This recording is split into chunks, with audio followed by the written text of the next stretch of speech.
Hi, love. So this video is really just going to serve as a reminder and a refresher. You may have taken some notes when we were working together. You probably have our call recordings, but this is just like a really easy go-to if you want a little bit of reminder for some of the things that we added to your toolkit in our work together to help you really maintain and stabilize that sense of ground when life throws a big curve at you, when something unexpected happens, when you're feeling triggered and you want to come back to feeling regulated.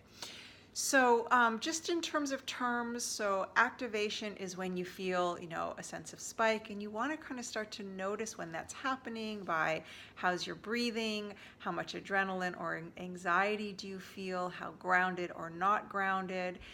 And the settling and soothing results in feeling more regulated. Isn't that a nice term? I just like that, and I like the way it feels to feel regulated. So I want to go over a couple things.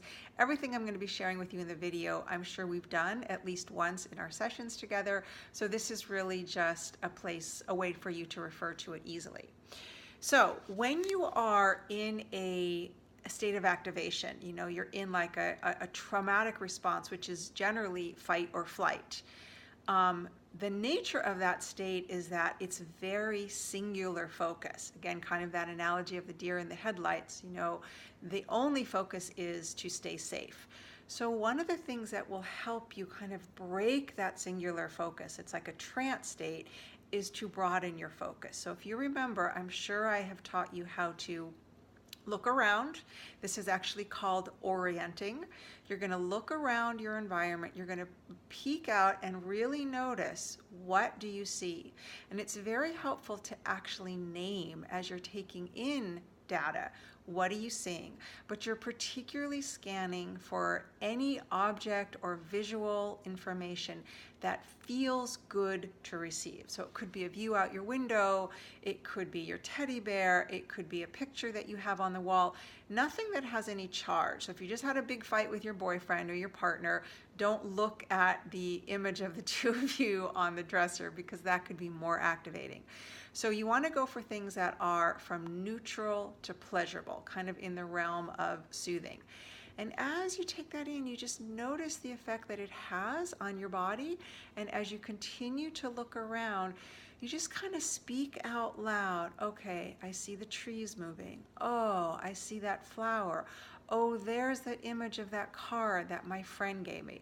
And you will notice that that will help you to come into a more stabilized, resourced state. Okay, the other one is shaking. You in full body shaking.